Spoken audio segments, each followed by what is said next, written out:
Absorbed current, also known as input current, is the net current flowing into an electrical load or device from a power source. It represents the total amount of current that the load draws from the source in order to operate. An electrical load, such as a resistor, capacitor, or inductor, presents an impedance to the flow of current. When a voltage is applied to the load, a current flows through it. The absorbed current is the current that enters the load at its input terminals. Absorbed current is typically measured using an ammeter connected in series with the load. It is expressed in amperes. The absorbed current depends on several factors, including voltage. The applied voltage determines the magnitude of the current flowing through the load. Impedance is another factor. The impedance of the load, which includes resistance, capacitance, or inductance, affects the amount of current that can flow.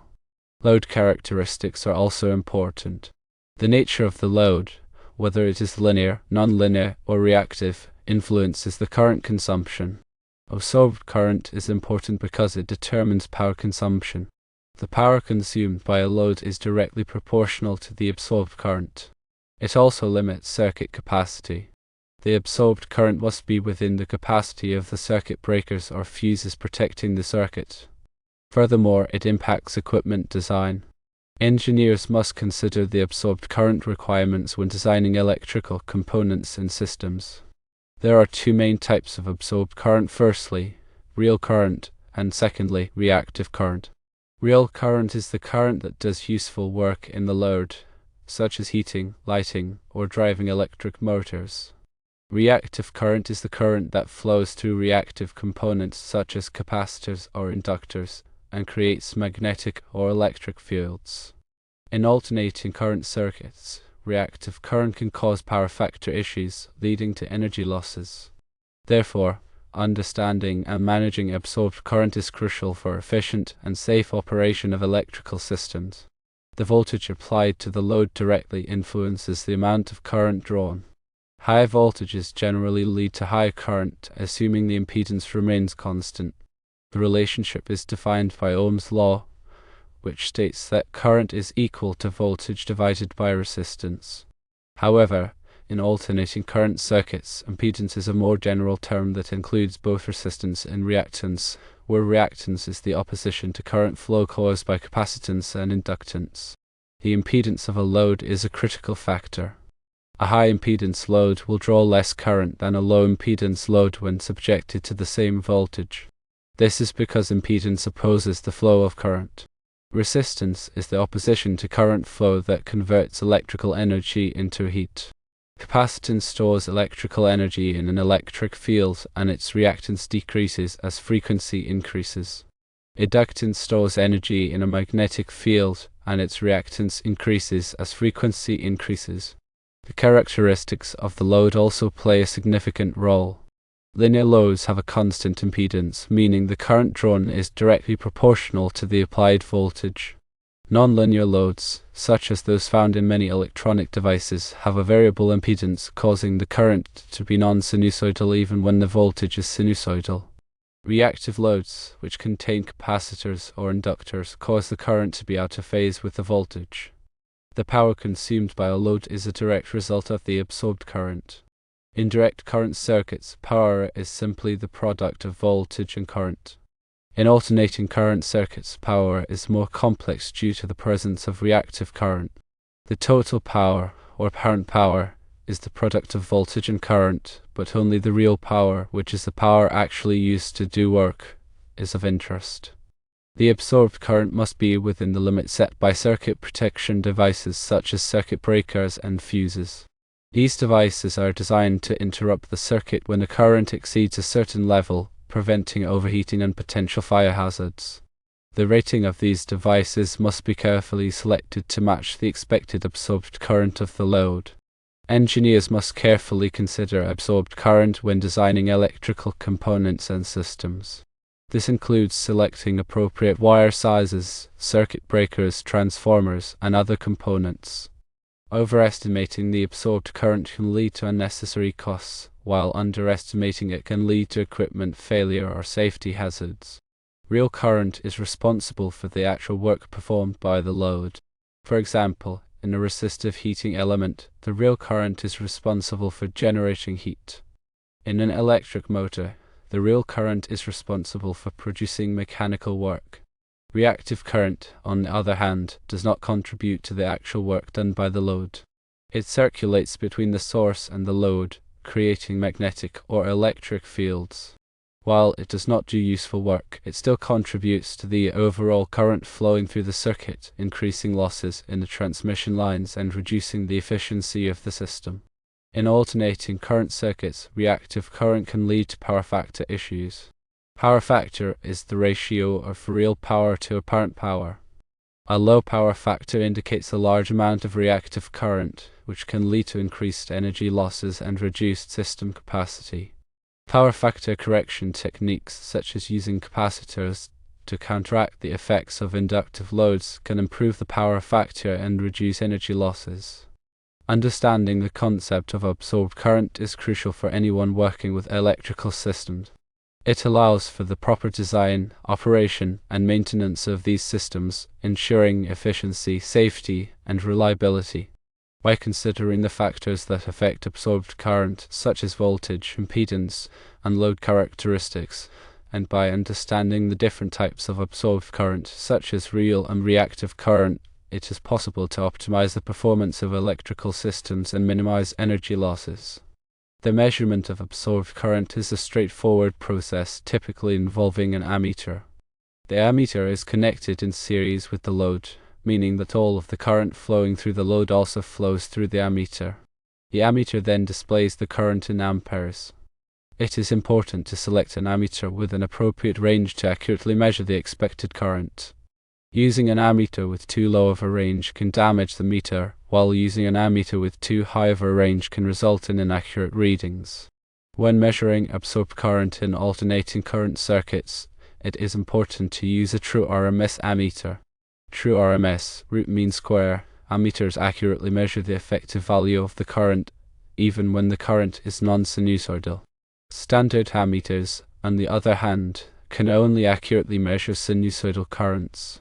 Non-sinusoidal currents are common in circuits with nonlinear loads, such as those found in many electronic devices. The absorbed current is a critical parameter in determining the power consumption of a load. The power consumed by a load is equal to the product of the voltage applied to the load and the absorbed current flowing through it. In direct current circuits, this is a simple calculation. However, in alternating current circuits, the power calculation is more complex due to the presence of reactive current.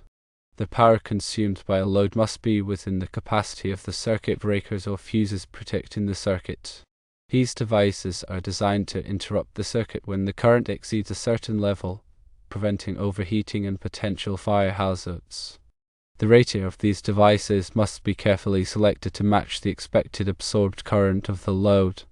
If the absorbed current exceeds the rating of the circuit breaker or fuse, the device will trip, interrupting the circuit and preventing the load from operating. This is a safety mechanism designed to protect the circuit and prevent potential fire hazards. Engineers must consider the absorbed current requirements when designing electrical components and systems. This includes selecting appropriate wire sizes, circuit breakers, transformers, and other components. Overestimating the absorbed current can lead to unnecessary costs, while underestimating it can lead to equipment failure or safety hazards. For example, if the wire size is too small for the absorbed current, the wire can overheat, potentially causing a fire. If the circuit breaker is too small, it will trip frequently, interrupting the operation of the load. The two main types of absorbed current are real current and reactive current. Real current is the current that does useful work in the load. For example, in a resistive heating element, the real current is responsible for generating heat. In an electric motor, the real current is responsible for producing mechanical work. Reactive current, on the other hand, does not contribute to the actual work done by the load. It circulates between the source and the load, creating magnetic or electric fields. While it does not do useful work, it still contributes to the overall current flowing through the circuit, increasing losses in the transmission lines and reducing the efficiency of the system. In alternating current circuits, reactive current can lead to power factor issues. Power factor is the ratio of real power to apparent power. A low power factor indicates a large amount of reactive current, which can lead to increased energy losses and reduced system capacity. Power factor correction techniques, such as using capacitors to counteract the effects of inductive loads, can improve the power factor and reduce energy losses. Capacitors store electrical energy in an electric field. When connected in parallel with an inductive load, they can provide the reactive current needed by the load, reducing the amount of reactive current that flows through the source. This improves the power factor and reduces energy losses. Understanding the concept of absorbed current is essential for anyone working with electrical systems. It allows for the proper design, operation, and maintenance of these systems, ensuring efficiency, safety, and reliability. By considering the factors that affect absorbed current, such as voltage, impedance, and load characteristics, and by understanding the different types of absorbed current, such as real and reactive current, it is possible to optimize the performance of electrical systems and minimize energy losses. Consider a simple circuit consisting of a 120 volt source and a 10 ohms resistor. According to Ohm's law, the current flowing through the resistor will be equal to the voltage divided by the resistance, which is 120 volts divided by 10 ohms, resulting in a current of 12 amps. This 12 amps is the absorbed current. Now consider a circuit with an alternating current source and a load that includes both resistance and inductance. The inductive reactance will cause the current to lag behind the voltage, resulting in a reactive current component. The total absorbed current will be the vector sum of the real current and the reactive current. Power factor correction can be achieved by adding a capacitor in parallel with the load. The capacitor will provide reactive current that is 180 degrees out of phase with the inductive reactive current, effectively cancelling out a portion of the reactive current and improving the power factor. The absorbed current is a fundamental concept in electrical engineering and is essential for understanding the behavior of electrical circuits and systems. Proper measurement and management of absorbed current are crucial for ensuring the efficient and safe operation of electrical equipment. The absorbed current in a circuit is also directly related to the heat generated in the circuit components, particularly in resistive elements. According to Joule's law, the power dissipated as heat in a resistor is equal to the square of the current flowing through the resistor multiplied by the resistance. Therefore, a higher absorbed current will result in more heat generated in the resistor. This heat can be detrimental to the circuit components if it is not properly managed. Excessive heat can cause components to malfunction or fail, leading to circuit failure. Therefore, it is important to select components that are capable of withstanding the expected heat generated by the absorbed current. In addition, heat sinks and other cooling devices can be used to dissipate heat and prevent overheating. The absorbed current is also an important consideration in the design of power supplies. Power supplies are designed to provide a stable voltage and current to the load. The power supply must be capable of providing the maximum absorbed current required by the load. If the power supply is not capable of providing sufficient current, the voltage may drop, leading to malfunction or failure of the load. Therefore, it is important to select a power supply that is rated to provide the expected absorbed current. In addition, the power supply must be protected against overcurrent conditions. Overcurrent protection can be provided by circuit breakers or fuses. These devices will interrupt the circuit if the absorbed current exceeds a certain level, protecting the power supply and the load from damage. The absorbed current can also be affected by the temperature of the circuit components. The resistance of most materials increases with temperature. Therefore, as the temperature of the circuit components increases, the resistance will also increase, leading to a decrease in the absorbed current. This effect can be significant in some circuits, particularly those that operate at high temperatures. Therefore, it is important to consider the temperature coefficient of resistance when designing circuits. The temperature coefficient of resistance is a measure of how much the resistance changes with temperature. In some applications, it may be necessary to use components with a low temperature coefficient of resistance to minimize the effect of temperature on the absorbed current. The absorbed current is also an important consideration in the design of lighting systems. Lighting systems typically consist of a light source, such as an incandescent bulb, a fluorescent lamp, or a light-emitting diode, and a ballast or driver.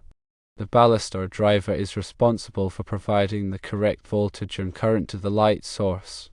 The absorbed current of the light source is determined by its power rating and its voltage.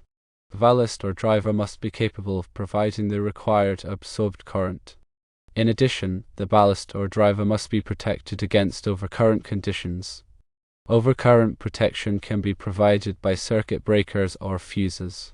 These devices will interrupt the circuit if the absorbed current exceeds a certain level, protecting the ballast or driver and the light source from damage. In light-emitting diode lighting systems, the absorbed current is typically controlled by a light-emitting diode driver. The light-emitting diode driver is a specialized power supply that is designed to provide a constant current to the light-emitting diode. This constant current ensures that the light-emitting diode produces a consistent amount of light. The light-emitting diode driver also protects the light-emitting diode from overcurrent conditions. The absorbed current is a critical parameter in many electrical and electronic applications. Understanding the factors that affect absorbed current is essential for designing and operating efficient and reliable systems. The absorbed current is also related to the concept of inrush current. Inrush current is the instantaneous high input current drawn by an electrical device when it is first turned on. This current can be significantly higher than the steady-state absorbed current. Inrush current is caused by the charging of capacitors or the magnetization of inductors in the device. Inrush current can cause problems for circuit breakers and fuses. If the inrush current is too high, it can trip the circuit breaker or blow the fuse, even though the steady-state absorbed current is within the limits of the circuit breaker or fuse. To prevent this problem, it may be necessary to use slow-blow fuses or circuit breakers with a higher instantaneous trip rating. Inrush current can also cause voltage dips in the power supply. If the power supply is not capable of providing the inrush current, the voltage may dip, which can cause problems for other devices connected to the power supply. To prevent this problem, it may be necessary to use a power supply with a higher capacity or to use a soft-start circuit to limit the inrush current. The absorbed current is also related to the concept of leakage current. Leakage current is a small current that flows through an insulator or dielectric material. Leakage current is caused by the imperfections in the insulator or dielectric material. Leakage current can be a problem in high-voltage applications. If the leakage current is too high, it can cause a breakdown of the insulator or dielectric material, leading to a short circuit. To prevent this problem, it is important to use high-quality insulators and dielectric materials. In addition, it is important to keep the insulators and dielectric materials clean and dry. Dirt and moisture can increase the leakage current. The absorbed current is also related to the concept of ground current. Ground current is a current that flows through the ground conductor. Ground current is caused by unbalanced loads or by faults in the electrical system. Ground current can be a safety hazard. If the ground current is too high, it can cause a shock hazard. To prevent this problem, it is important to properly ground the electrical system. In addition, it is important to use ground fault circuit interrupters to detect and interrupt ground currents. The absorbed current is a fundamental concept in electrical engineering. A thorough understanding of absorbed current is essential for anyone working with electrical systems. From design considerations like wire sizing and circuit breaker selection to operational aspects like power consumption monitoring and troubleshooting, the concept of absorbed current plays a crucial role. Furthermore, understanding the nuances of real versus reactive current and phenomena like inrush current empowers individuals to optimize system performance, enhance safety, and minimize energy waste in a multitude of electrical applications.